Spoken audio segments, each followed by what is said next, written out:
otro lado, SUTEP, Sindicato Único de Trabajadores del Espectáculo Público.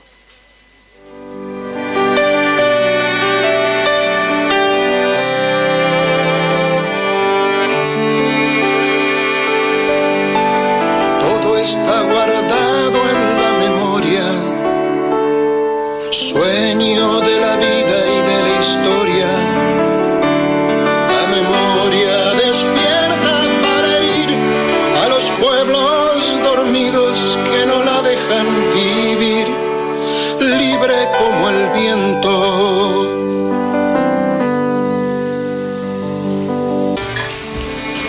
¿Qué tal? ¿Cómo están? Muy buenas noches.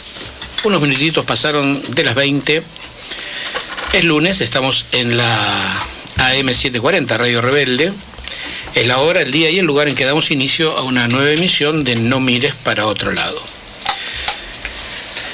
Si pusiste una mejilla y recibiste un alpargatazo y estuviste recién escuchando a Enrique Box y a Ricardo Sazón, bueno, pone la otra mejilla, que ahora venimos con No Mires para Otro Lado. Es un poco exagerado, me pareció, Enrique, cuando dijo que No Mires para Otro Lado es un programa que va a ser historia. Tiene su historia, sabes que para nosotros es, viniendo de otro medio, es nuestro programa 546, es un número, digamos. Así que no sé si haremos historia en el futuro, pero que la venimos haciendo y la venimos construyendo cada semana. Eso es absolutamente cierto. Y siempre por el perfil que tiene el programa, es como que tenemos que abrirlo un poco enojados. Nunca, algún día vamos a poder disfrutar el tema de abrir el programa con algo de optimismo, con algo auspicioso, con algo bueno, pero en este contexto que nos toca vivir no nos da mucho esa posibilidad. Vos sabés que desde que estábamos en nuestra emisora anterior, que estábamos en la ex FM Palermo, abordamos muchas veces en estos 546 programas un tema que nos preocupó siempre desde el principio, que tuvo que ver con el hundimiento del Ara San Juan, del submarino Ara San Juan. No formamos parte del coro del silencio de los medios hegemónicos que trataron de ocultar la noticia. Siempre estuvimos, como corresponde a nuestra historia, siempre estuvimos al lado de los familiares del submarino Ara San Juan. Muchas veces estuvieron en nuestro programa, muchos de ellos. En nuestra actividad anual de la asociación, en la entrega de los reconocimientos Martín Castellucci este año, o el año anterior, en realidad fines del año anterior, uno de esos reconocimientos fue para los familiares del Ara San Juan. Y una vez más tenemos que abrir, sin que haya pasado verdaderamente mucho, el programa hablando de ese tema. Si te olvidaste, la desaparición del Ara San Juan, su hundimiento fue el 15 de noviembre de 2017, hace un año y medio. Tras las vicisitudes de que estuvo desaparecido un tiempo, luego creímos, con algo de escepticismo de mi parte, que a partir del hallazgo, que sucedió un año después de producido el hecho, iba a cambiar el curso del no abordaje serio de esta historia dramática. Y a pesar de que se halló el casco del submarino, a pesar de los miles de fotos que supuestamente se sacaron, de una discusión que se saldó rápidamente respecto de la posibilidad o no posibilidad de reflotar la nave, transcurrió durante todo este tiempo una investigación judicial, como muchas investigaciones judiciales de las que hablamos en nuestro programa por otros casos, la investigación judicial de la nada. De la nada, del tiempo que pasa, de medidas que se toman, ni para adelante ni para atrás, y a la expectativa que habían puesto algunos familiares a partir del hallazgo y de esa cantidad de fotografías, esto fue desapareciendo, diluyéndose. Tampoco avanzó demasiado el tratamiento en la comisión bicameral, que esperemos que en algún momento se expida de su investigación, pero las 44 víctimas del naufragio siguen esperando que el Poder Judicial haga algo por ellos. Y esta semana ocurrió un hecho sumamente desagradable que por las redes sociales cuestionamos, y fue que una vez más el ministro de Defensa, Oscar Aguad, ninguneó y bardeó, como dirían los pibes, una vez más a los familiares de las víctimas. Porque en realidad, si vos no fuiste siguiendo la noticia, habrás visto que desde el principio había una intención por parte del Poder Ejecutivo y también por parte de no solo del ministro, sino de la propia Armada, de buscar el camino para decir que en realidad los responsables del hundimiento del Ara San Juan habían sido los propios tripulantes. Que era el camino en realidad más sencillo, porque la culpa ya quedaba diluida y quedaba encerrado en ellos. Tuvieron algo de tupé y de vergüenza de lanzarlo masivamente, pero finalmente esta semana el ministro de Defensa lo dijo explícitamente, lo dijo claramente. El hundimiento del Ara San Juan tuvo menos que ver con un deterioro del submarino y más con la falta de adiestramiento sin la capacitación de las 44 víctimas del naufragio.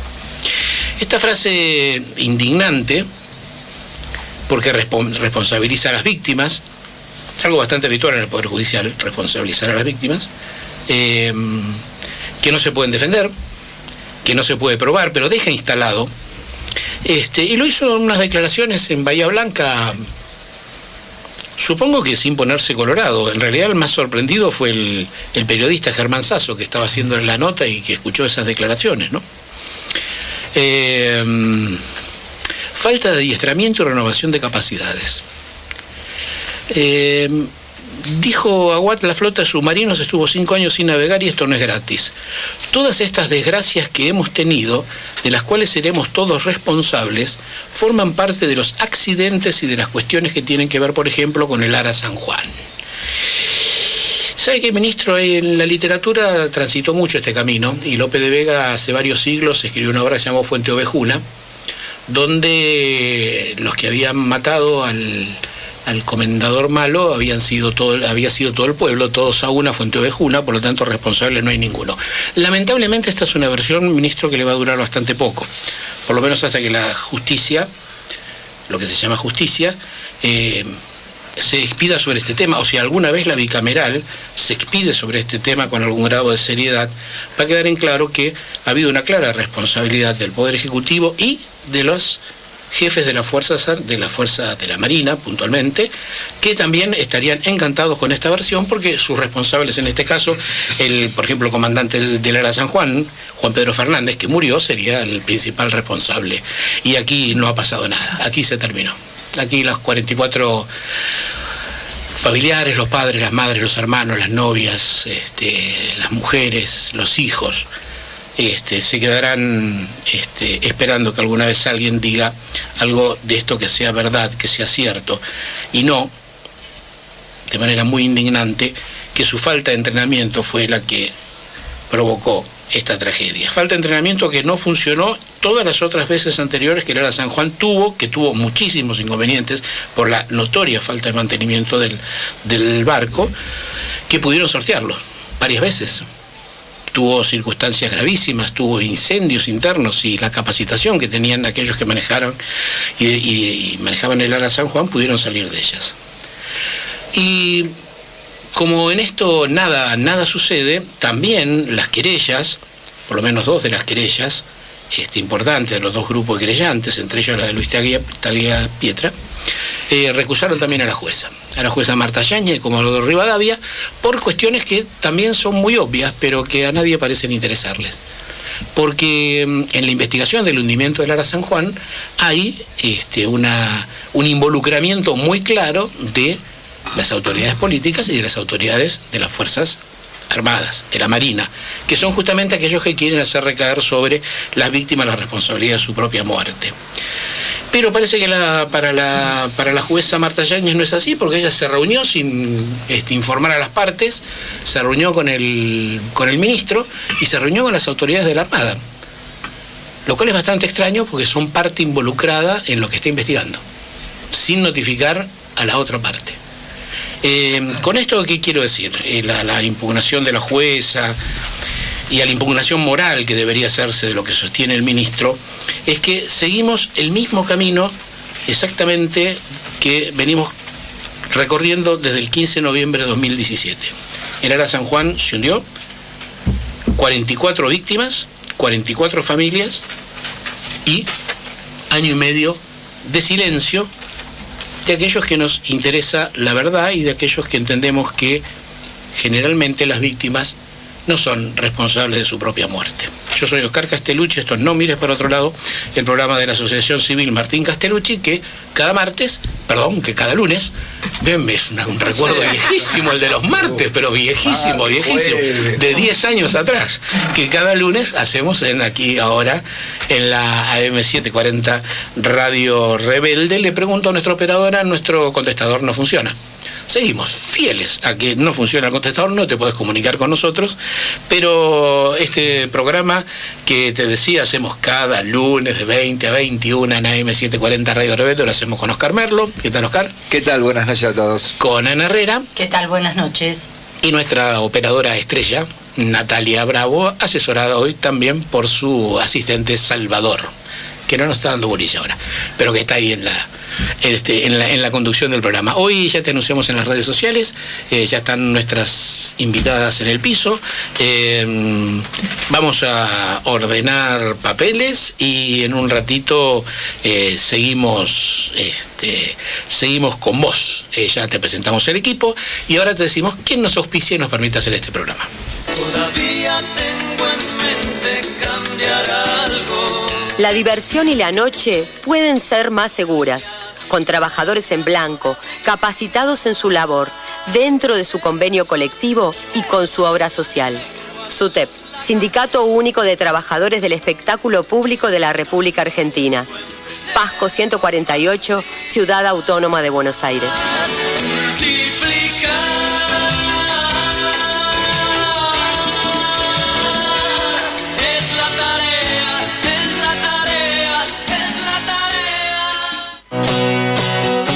La salida no está en cualquier parte, está en vos mismo.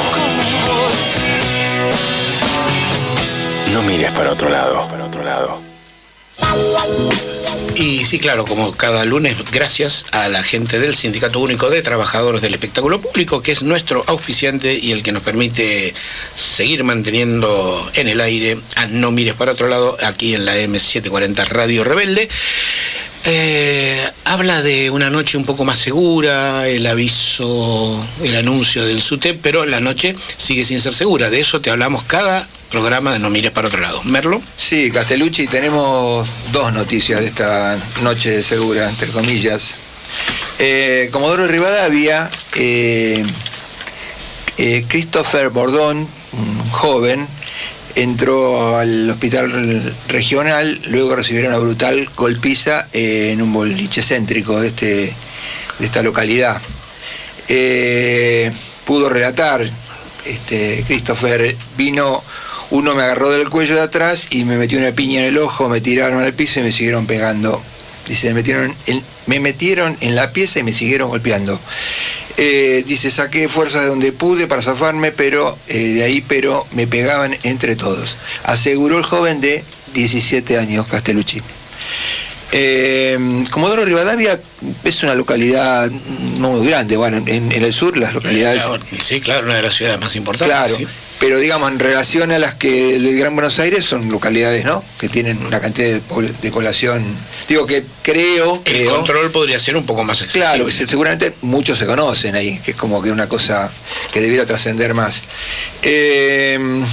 Bien, esto es una información que tiene que ver con Comodoro Rivadavia, pero tenemos una réplica en una localidad de la provincia de Buenos Aires, General Madariaga, que he estado y fue Castellucci. General Madariaga, antes de que se viviera el Partido de la Costa, allá por los 70, era General Madariaga tenía el balneario Villa Gesell, es decir, era todo uno, con lo cual General Madariaga quedó con un dignísimo pueblo de la provincia de Buenos Aires, 50.000 habitantes. En este también hubo una brutal agresión de un patovica que tiró a una mujer por las escaleras de un boliche y le fracturó un pie en forma bastante terrible porque le quedó una fractura expuesta. El boliche, yo le decía, no sé si lo dije, el General Madariaga es uno de los pueblos más característicos turísticamente del pueblo gaucho, ¿no? Y el boliche se llama Sabino. Digo, si no fuera tan dramático estaría un poco para la joda, digamos, ¿no? Porque Sabino es un personaje del ambiente gauchesco vinculado a esas cuestiones también por ahí un poco de la violencia también, pero en otra etapa de nuestro país. No, lo concreto es que, bueno, dice, fue una locura que podría haber acabado en una tragedia. El Patovica por lo menos quedó imputado. No tenemos información de nombres en este caso, pero insisto, digamos, es un pueblo chico y uno no puede creer que estas cosas sigan ocurriendo. Violencia de la noche y provincia de Buenos Aires. Combinación compleja cuando no hay voluntad de las autoridades de aplicar las leyes que nosotros mismos impulsamos de nuestra asociación, ¿no? Alguien algún día se acordará de la ley 26.370 y sobre todo se acordarán para decir discursos el día que alguna de estas desgracias termine con una víctima fatal. Hace mucho que no te venimos comentando, recibimos publicaciones, buenas publicaciones, por ejemplo, y venimos un poco atrasados, pues ya mayo se ha ido bastante del mes, pero recibimos una vez más Tercer Sector. Sí, es una publicación de la Fundación del Viso que tiene una cantidad de temas diversos, pero unidos con el aspecto social y la vulnerabilidad de los destinatarios. Por ejemplo, gente que acompaña y apadrina a niños de clases sociales bajas, con enfermedades graves, gente que hace producciones alimentarias de subsistencia, una cantidad de temas variados que están vinculados a la discriminación, a la asistencia, a la ayuda, a encontrar soluciones a situaciones siempre muy difíciles. Sí, bueno, el Tercer Sector es una publicación de factura excelente y lujosísima de la Fundación del Viso. Y la recibimos con frecuencia y hace todo un recorrido por el trabajo que hacen el Tercer Sector, se refiere justamente a las organizaciones comunitarias y te permite conocer la tarea que se hace no solo en la capital y en Gran Buenos Aires, sino en todo el país. En todo el país de organizaciones comunitarias que piensan en un poco los demás. Así que agradecemos el envío y recomendamos su lectura. Ya te decía, está en el estudio, están nuestras invitadas de hoy, Tania Sosa Escalada y Elena Miguel, psicólogas y arteterapeutas. Hola, ¿qué tal?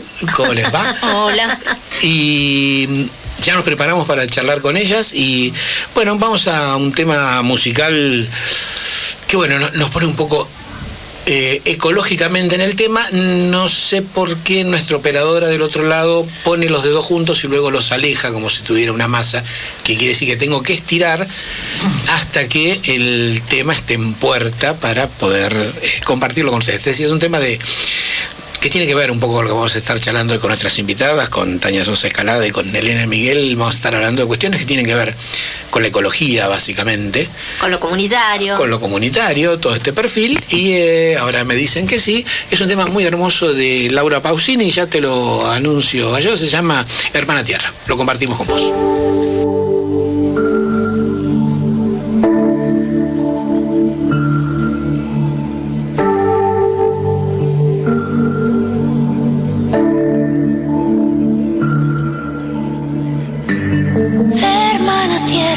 Escucho a ti. En cada concha océano hay. Después cada hoja un pálpito que va vibrando al unísono en los dos, tú y yo. Qué paz me das. Con tu desierto y tu glaciar. Así siento en el espíritu de ti.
dolor y la injusticia están en todas partes. Justicia, tierra y libertad. La esperanza también. La esperanza también. No mires para otro lado. Y de vuelta en el aire con No mires por otro lado. Te decíamos antes del tema musical, la hermana tierra es Laura Pausini, que ya están nuestras invitadas, Tania Sosa Escalada, Elena Miguel. Ambas son psicólogas, arteterapeutas, y Elena es vicepresidenta de APSAR, la Asociación de Psicólogos Sociales de la República Argentina. Y participante más de un movimiento que nos interesa particularmente conversar sobre este tema de salud popular, Ley Crimpo, que es un espacio, ellos mismos se autodefinen como un espacio político, social y cultural que se fundamenta en la consigna la salud en manos de la comunidad. Ella es representante de ese movimiento, que es estuve leyendo, es difícil de comprender, pero creo que en lo inasible que es, me parece que está es provocativamente inasible. Contanos qué. Ese es un movimiento que está cumpliendo 29 años, es muy conocido en todo el norte, se ha expandido a todo lo que es Latinoamérica. Surge como un movimiento religioso en principio, de intercambio de saberes con las comunidades, y luego se fue transmutando, y en la actualidad es un movimiento que es laico, por eso Ley Crimpo. Porque Crimpo, bueno, estaba leyendo acá en material que me enviaste muy generosamente, que es comunidades religiosas insertas en el mundo popular. Crimpo, sí. Y Lai, lo de laico. Lo de laico, porque en la actualidad es totalmente laico, no es religioso. ¿Cuál es el objetivo? El objetivo es preservar, recuperar saberes populares y tratar de hacer visibles problemáticas de territorios en conflicto, y que el que menos poder de palabra tiene o de visibilidad, que pueda tener espacio para hacer visible cuál es su problemática. Es un movimiento muy horizontal. Es un movimiento comunitario, es un movimiento que promueve la salud desde la salud, no desde la enfermedad. Con los saberes particulares de cada región, y eso está asociado también a la soberanía alimentaria. ¿Cómo te vinculaste con ese movimiento? Y bueno, no hace mucho hubo una reunión, en marzo, ¿puede ser? En realidad tuvimos una reunión hace 15 días en el Museo del Hambre. Vino gente fundadora del movimiento de Misiones, que es donde surgió. Y bueno, estuvimos compartiendo experiencias y saberes. Qué interesante que venga de la periferia al centro, ¿no? Porque en general siempre estas cosas se articulan en Buenos Aires y luego van hacia ahí. Acá es el camino inverso. Claro, por ejemplo, nos reunimos en algún lugar de la República Argentina siempre el primer fin de semana de noviembre. El año pasado nos reunimos en Paraná, en una escuela agraria. Fuimos 450 personas viviendo en comunidad, familias, comiendo agroecológico y compartiendo experiencias y saberes. Algo muy interesante, absolutamente enriquecedor. Pasó y creo que tiene que tener una parada. El Museo del Hambre, lo tenés que explicar. Eso. El Museo del Hambre es una organización que surge desde lo comunitario, con la necesidad de hacer también como presente que el hambre debería existir solo en un museo y no fuera de él. Por ahora no. Por ahora no, pero bueno, trabajan, hay mucha gente trabajando en eso. Bueno, ubícalo porque está aquí en Capital. Eso, sí, está en la calle en San Juan y Alberti. Y tiene una serie de cantidad de actividades que estuvimos viendo, interesantísimas. Se puede acceder, googleás Museo del Hambre y... Googleás Museo del Hambre y te aparecen todas las actividades. En un 99% de las actividades son gratuitas, son comunitarias, abiertas a todo, y muy interesantes. Ahí y fue todo la reunión tiene de que ver. Tiempo, Sí, ahí nosotros somos el nodo Buenos Aires, somos una cantidad de personas y nos reunimos ahí mensualmente y vamos un poco delineando actividades que tienen que ver con la soberanía alimentaria y con la salud comunitaria. ¿Por qué no nos mencionás algunos de los talleres o de las actividades? Por ejemplo, estamos en trabajo permanente de las que son las actividades del resto del año. Como actividades dentro del museo hay presentaciones de libros, hay cortos que hacen visible toda la problemática de la soberanía alimentaria, del no cumplimiento de la soberanía alimentaria, todo lo que es el tema de los agrotóxicos, lo que son derechos humanos. Le dejamos por lo menos que nos sintetice, porque hasta recién ahora escuchamos a Elena Miguel. También le pasamos, estamos ya por ir a un corte, pero un poco que Soñas inserte en esta cuestión que nos está planteando Elena. ¿Vos estás trabajando también en torno a esas mismas cuestiones? Sí, muy en relación a lo comunitario. Tania, perdón. Tania, me equivoqué porque Sosa y me hice una mezcla rara de Soña. Tania, Sosa, Escalada. No hay problema. Muy en relación a lo comunitario, a la salud y el arte, a la arteterapia, ¿no es cierto? ¿Qué es la arteterapia? La arteterapia es una disciplina que utiliza el arte con objetivos terapéuticos.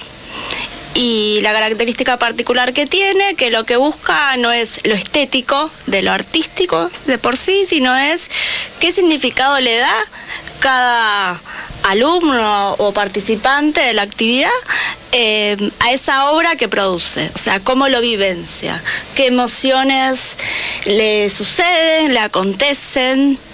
Eso es lo más importante, se fundamenta en eso, ¿no? Se parte de la premisa que el arte es reparador.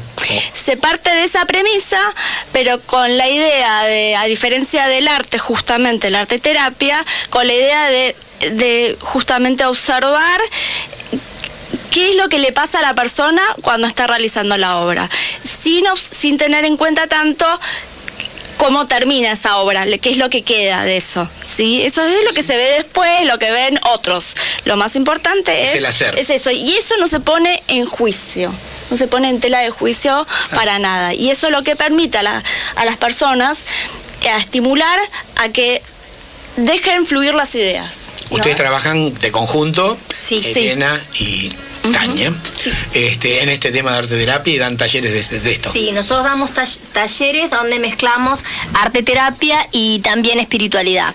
Entendemos al ser humano como algo, como un ente holístico, y no podemos desmembrarlo, digamos, como estamos acostumbrados en la sociedad que sectoriza todo, sino que somos una red y somos en relación a otros también. Bueno, estamos escuchando, si es Merlo me señala el reloj y tiene razón, estamos escuchando a Elena Miguel, a Tania Sosa. ¿Son psicólogas sociales las dos? ¿O no? Psicóloga, licenciada en psicología Tania, y psicóloga social Elena, de la experiencia muy interesante que está realizando, no solo de los talleres, sino que ahora vamos a hablar algo que nos dejó, cuando volvamos de la pausa, que nos dejó entrever en su exposición Elena, que es el tema del manejo de los agrotóxicos, de la soberanía alimentaria, que realmente es un tema apasionante que nos deja un poco de esperanza hacia el futuro en este contexto que vivimos tan tecnologizado y donde nos autoenvenenamos casi. Sí, que tiene que ver con otras formas de producción. Que tiene que ver con otras formas y de producción. Consumo. De esto vamos a estar charlando en la segunda parte del programa. Ahora hacemos una pausa y en 2 minutitos volvemos. Alta Radio. Todavía tengo en mente cambiar algo. Para muchos, la noche es diversión. Para nosotros es trabajo, responsabilidad, seriedad y compromiso. SUTEP, Sindicato Único de Trabajadores del Espectáculo Público de la República Argentina. Pasco 148, Ciudad Autónoma de Buenos Aires.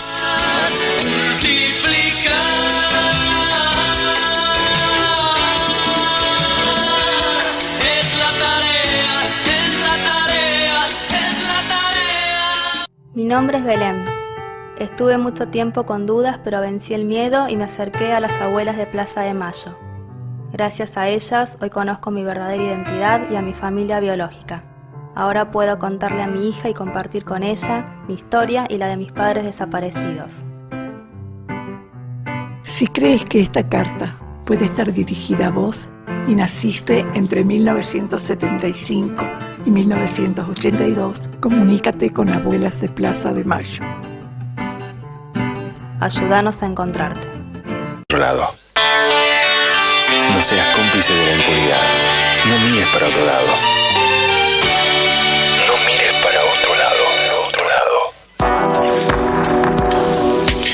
Y ya nos vamos con la segunda parte de No mires para otro lado. Como cada lunes escuchábamos el spot de Abuelas de Plaza de Mayo. Si tenés duda de tu identidad, si pensás que alguien puede ser hijo de desaparecidos, contáctate con ellas. Como dicen en el spot, ayúdanos a encontrarte. Sí, comunicate al 011-4384-0983. Anda a la Casa de las Abuelas Virrey Ceballos 592, planta baja, la Ciudad de Buenos Aires, o entrar a la web www.abuelas.org.ar. Castellucci, tenemos una oyente que nos encontró. Yo tengo otra, porque como no tenemos contestador, nos buscan. Porque encima usted dice que vamos los martes y la gente está como... No, está confundida. No, pues ya corregí que los lunes 2021. Bueno, es Adriana Taboga, una oyente histórica de La Plata. Y bueno, yo le comentaba, estoy chateando con ella, aparte del encuentro, le decía que no eran las temáticas que abordamos en general, y ella me dice, no, está muy bueno lo de arte terapia y me hizo muy bien. Y me encantó lo que dijo la psico, somos un todo, no como te ven ahora en medicina, fragmentados. Bueno, gracias Adriana.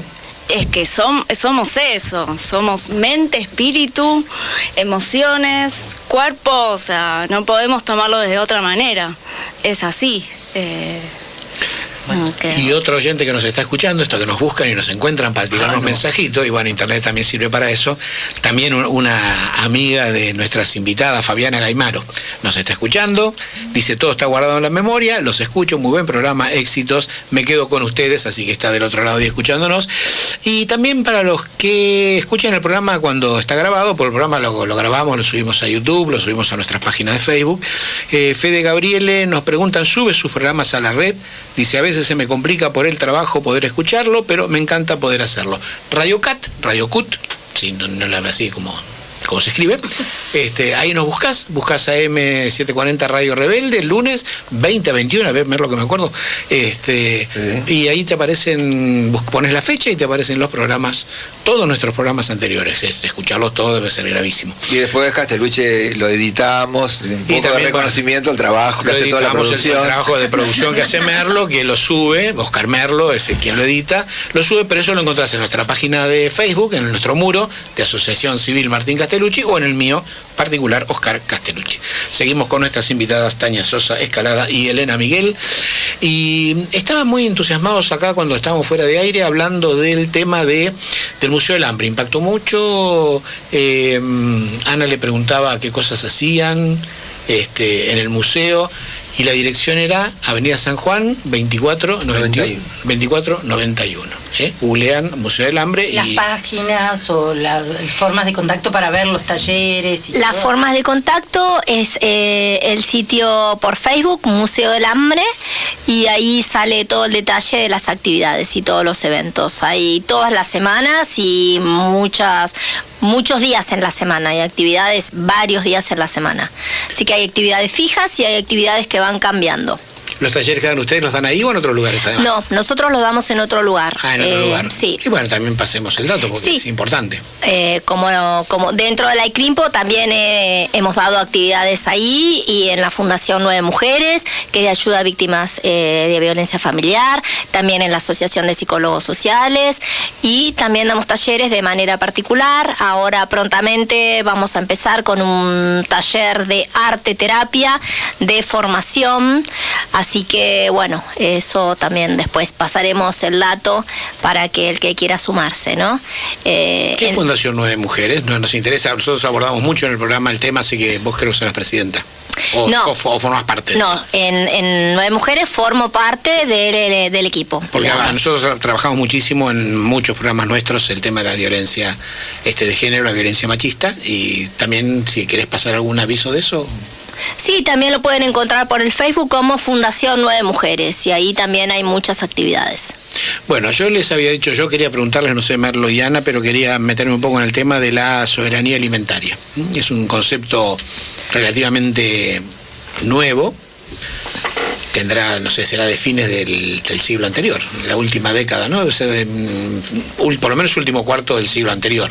Sí, es una denominación que surge a partir de la vía campesina, que tiene varios preceptos, entre ellos es el consumo local, es que los pueblos puedan definir qué consumir, cómo consumir, y dentro de la soberanía está toda la soberanía, o sea, la soberanía sobre el cuerpo, la soberanía sobre el territorio, es la libertad del ser humano, o sea, de eso se trata, ¿no? De que no nos impongan que comer, cuándo, cómo. La comensalidad tiene que ver también con los vínculos. Entonces, el hecho de comer sano, comer no es nutrirse, ¿no? Entonces, si uno habla de alimentos, ultraprocesados, si uno habla de comida chatarra, si uno habla de comida contaminada, con herbicidas, con pesticidas, la verdad que eso no solamente no nos alimenta, sino que nos está enfermando. Qué desafío, digamos, porque estamos viviendo una etapa complicada en el mundo, pero también en el país, vinculado justamente al hambre, ¿no? Ha aumentado el tema de la desnutrición, el tema de la gente que come mal en la calle. De hecho, nosotros apoyamos una olla popular que se hace todos los miércoles en Villa del Parque, de las cientos o miles que hay dando vuelta en el país, y el desafío de ustedes no solamente el tema de la soberanía alimentaria en términos de que todo el mundo pueda comer, o la mayor cantidad de gente pueda comer, sino además con ese ingrediente de que sea la decisión de uno, no de las corporaciones, para decirlo de alguna manera. Claro, las decisiones de uno, y que sea local y que sea estacional también, porque ahora, por ejemplo, tenemos alimentos todo el año cuando sabemos que no es así, que están madurados artificialmente, que están durante meses en cámara frigorífica, o sea, no es natural, no son naturales los transgénicos, o sea, no hay muchísimo, esto da para hablar 5 programas, ¿no? Pero hablemos un rato más, porque me parece que es una perspectiva interesante para todos, en particular para los más jóvenes, para plantear un camino alternativo a esta sociedad de consumo que vivimos, donde además hay un elemento en esto que vos estás planteando, que es el tema del costo del producto. Digo, ¿no? También esto influye en el tema de la economía y en la subsistencia de los pueblos, puntualmente. No solo que comemos mal, sino que podríamos comer mejor, podríamos producir lo que comemos, y podría ser más sano y podría ser más barato. Sí, por supuesto.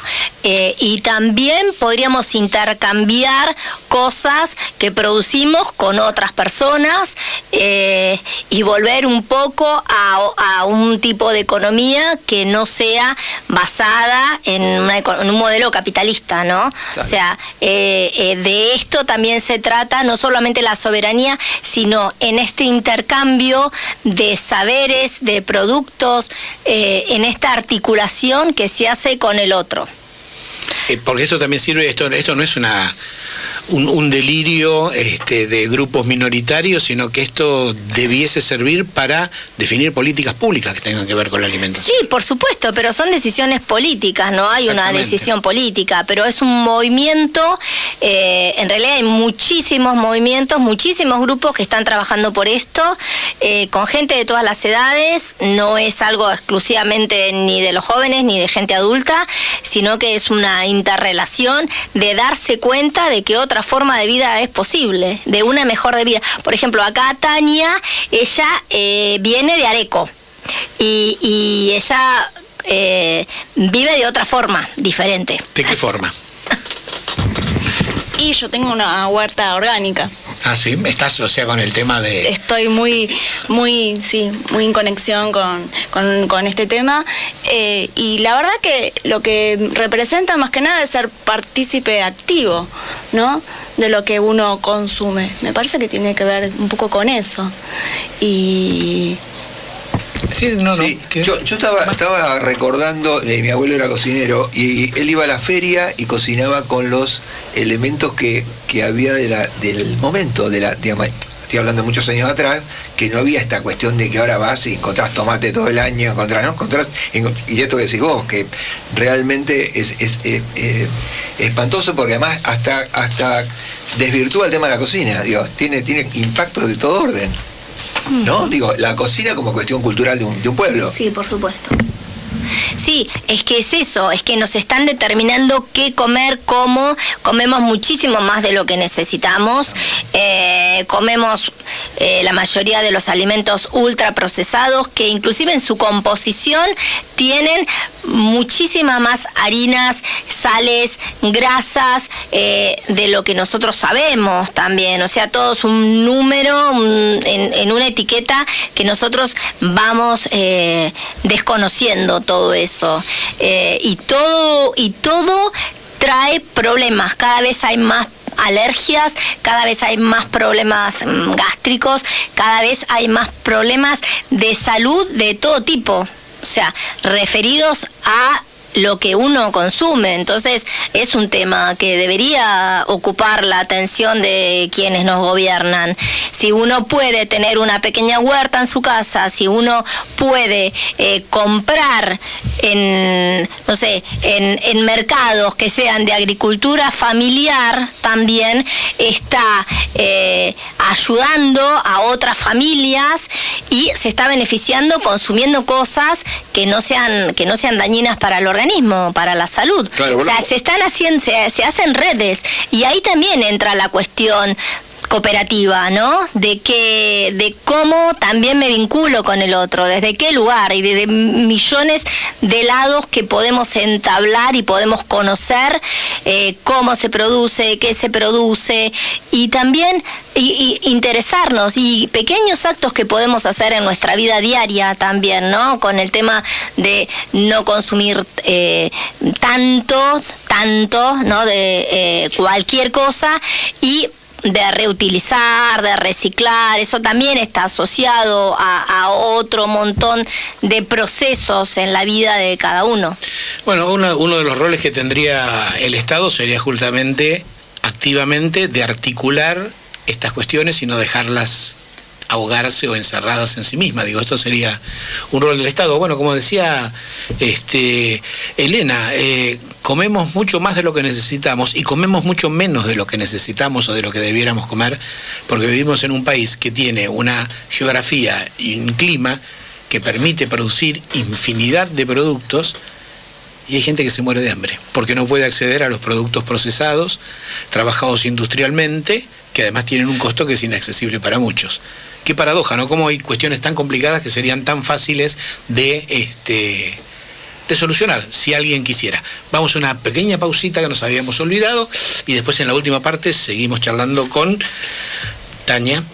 Ay, siempre estoy terrible, ya me trabé una vez con el nombre, Tania Sosa Escalada, y con Elena Miguel.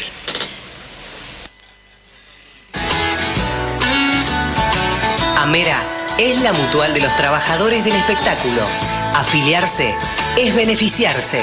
Anteojos sin cargo, alquiler de muletas y sillas de rueda, estadías gratuitas por luna de miel y aniversario, y muchos beneficios más. Conocenos en www.amera.com.ar.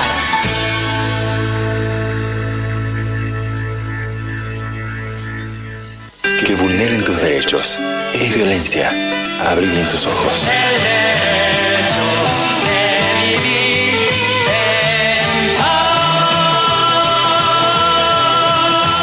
No mires para otro lado.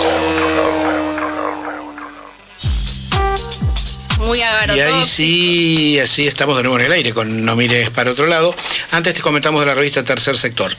También venimos con mucho atraso, pero quiero comentarte que también está circulando el mes de mayo de Hecho en Buenos Aires. Saliendo de la calle. Muchas veces te hablamos de esta revista, está el número de ya de mayo circulando. Vos sabés que es una revista que está hecha por una empresa con una profunda responsabilidad social.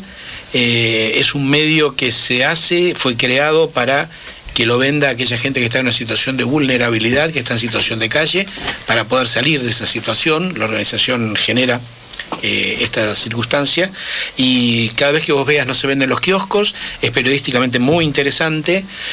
Cada vez que la compres a alguien que te la va a ofrecer, es alguien que quizás no tenga la traza que vos esperes de un vendedor, porque es alguien que está en situación de calle y vive de esto. De los 50 pesos que pagues, 35 son para aquel que la comercia. Hecho en Buenos Aires, te la recomendamos siempre. Y bueno, ya está el número de mayo. Temas muy interesantísimos, temas que estamos hablando, porque una de sus notas, por ejemplo, de tapa es Pergamino, recontrafumigados, las aguas bajan turbias. Y también, que tiene que ver con esto, y ahora le voy a preguntar a Elena, de la mano de Gaia, la permacultura va a la universidad. Merlo quiere Castellucci, mencioné al pasar el tema del agollo popular que nosotros estamos apoyando en Villa del Parque, que se hace todos los miércoles. Ahora tenemos, además de hambre, tenemos el tema del frío. Nosotros entregamos ropa. Hacemos un llamado a que todos los que nos escuchan, ahí Adriana en La Plata y todo el resto que nos está escuchando, siga manteniendo esa solidaridad que ha manifestado, porque una cosa es el hambre con el verano, con un tiempo más o menos pasable, y otra cosa es el hambre también con el frío. Así que ellos saben cómo comunicarse en el Facebook, y creo que apostamos a que cada vez colaboren más. Bueno, nos quedan no muchos minutitos del programa. Yo quería preguntarle a Elena Miguel el tema de la permacultura. ¿Tenés idea? ¿Está vinculada con el tema de lo que ustedes Sí, por supuesto. Porque es algo que está vinculado, saludablemente vinculado. Y que tiene que ver con esto, que qué produzco, cómo produzco, y tiene que ver con una forma de vida, con una forma de construcción, con una forma de utilizar los recursos de la naturaleza de manera amigable. Así que sí, todo está muy, muy relacionado. Porque justamente han hecho en Buenos Aires, que te mencionaba recién y que te plantea el tema de la permacultura para la universidad, una nota muy interesante donde te formás en esta temática. Clara que la permacultura es la filosofía de trabajar con y no en contra de la naturaleza, de observación prolongada y reflexiva, en lugar de labores prolongadas e inconscientes, de entender a las plantas y a los animales en todas sus funciones, en lugar de tratar las áreas como sistemas monoproductivos. Claro. Buscar la diversidad. Y toda esta filosofía de vida que tanto Tania como yo practicamos en nuestra vida cotidiana, y es lo que trasladamos a nuestros talleres también. O sea, el que viene a nuestros talleres o a la formación también es poder vincularse o revincularse con la naturaleza. ¿De qué manera? Recuperar esa sabiduría popular, recuperar esa ancestralidad y las cosas que han ido como quedando, ¿no?, en esta cosa urbana, como aplastadas, Y también siempre el otro tiene un saber, o sea, siempre es un aprendizaje que es bidireccional, rescatando ese saber particular que el otro tiene y compartiendo las vivencias. Quiero preguntarle a Tania, de una noticia que salió hoy en el diario, que tiene tanto que ver con esto que estamos hablando hoy, y que me parece que en el fondo es la noticia es terrible, pero que es saludable, y es que en Estados Unidos, puntualmente en California, se le aplicó una multa. Lo tuve que leer varias veces porque el número me pareció tan extravagante. $2.000 millones a Bayer Monsanto por la producción y venta de un agrotóxico que le hacen, y hasta no hace mucho le hacían propaganda en televisión, aquí ahora no le hacen más, pero que es Roundup, que es para la producción de transgénicos, y esta multa, que es como la cuarta que le cobran, pero esta es como un valor desorbitante, $2.000 millones, a una pareja de horticultores que utilizaron el producto y que contrajeron cáncer, que es lo que provoca.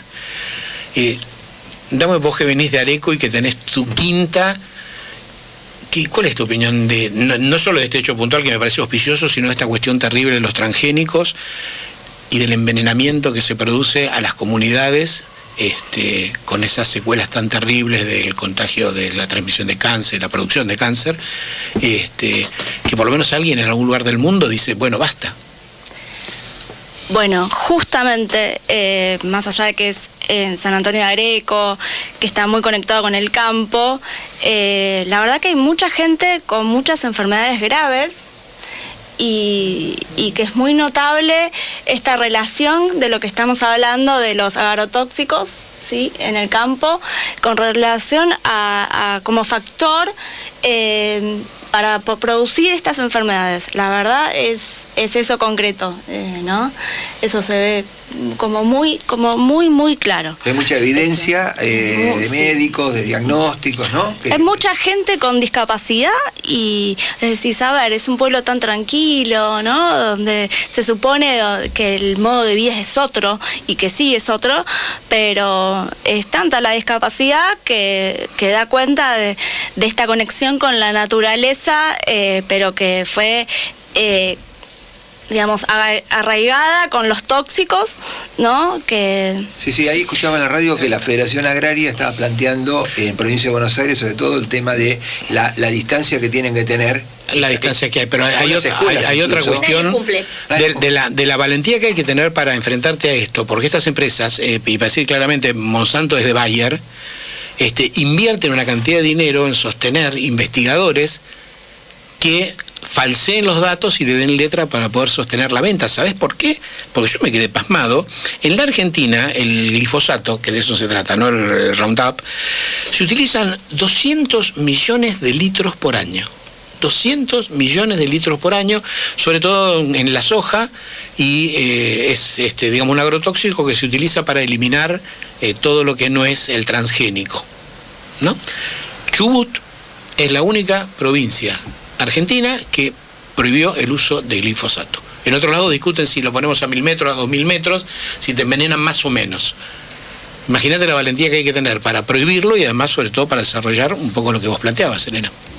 Sí. Este es el enemigo. La verdad que es tremendo, porque no solamente contamina el aire, sino que contamina la tierra y las napas de agua. Por eso el Paraná, todos los afluentes, la tierra está todo contaminado. O sea, si encima a eso le sumamos los pesticidas, los herbicidas, todo lo que podemos ponerle después, que no, como dicen, sí, la vas con lavandina o con vinagre, no, porque la planta ya creció, en su savia lleva el veneno. O sea que no lavarlo con 2 gotas de lavandina no va a hacer que no tenga la toxicidad. La verdad que no. Cuando hablamos de soberanía alimentaria estamos hablando de esto. Sí, estamos hablando de salud mental y estamos hablando de salud, y por salud con Tania entendemos esta cosa también de cooperación y de todo lo que puede hacer el ser humano para estar bien. Nosotros trabajamos para el estar bien. Tania, ya estamos terminando, así que le preguntamos un poco a las dos, como cierre. ¿Qué lo llevó a involucrarse en esto, que parece ser tan gigante? Esto parece ser una lucha contra los molinos de viento, ¿no? Yo quería terminar con esto de Monsanto para, decir, detrás de esto está Bayer. Si es de Bayer es bueno, no es bueno. No es bueno, ya sabemos que no es así. ¿Qué lo lleva, digamos, ustedes a militar este tema? Creo que tiene que ver con tomar conciencia de lo que implica la salud integral, pero no solo para uno, sino para la población en general, ¿no? Cuando hablamos de esto de que los agrotóxicos funcionan como un factor más que para las enfermedades, es muy grave. Y eso se tiene que entender y eso se tiene que terminar. Creo que tiene que ver con eso, ¿no? Elena. Sí, lo mismo. Y no solamente esto también, sino, dándolo vuelta como resiliencia, la posibilidad de hacer vínculos y de pensar que otra forma de vida es posible. Y que, está bien, lo que lleve y los que seamos, pero es una lucha que estamos dando. Ya terminamos, un ecologista paraguayo, Carlos Vicente, sí. Saqué una frase de él que me encantó, porque dice: las semillas son el corazón de la soberanía alimentaria. Dice: es fundamental que la población urbana, nosotros, comprendamos que las semillas sean parte de la agenda política de las luchas urbanas para todos. Habitantes de la ciudad y del campo, dependemos de las semillas para alimentarnos. Comprender que quien controla las semillas, controla lo que comemos y el precio de lo que pagaremos por nuestros alimentos, sobre todo en las ciudades. Es clave para generar un futuro sin hambre para los pueblos. ¿Qué sería de nosotros? ¿Qué sería de nuestros hijos, como dice Maná, con quien vamos a terminar nuestro programa, si no hubiese gente como Elena y como Tania que se enfrentan a estos molinos de viento? Y seguro que le van a ganar, con tiempo, pero le van a ganar. Chau. Gracias, muchas gracias. Gracias a ustedes. Hasta el lunes próximo, transmisión de No Mires para Otro Lado. Lunes, de 20 a 21.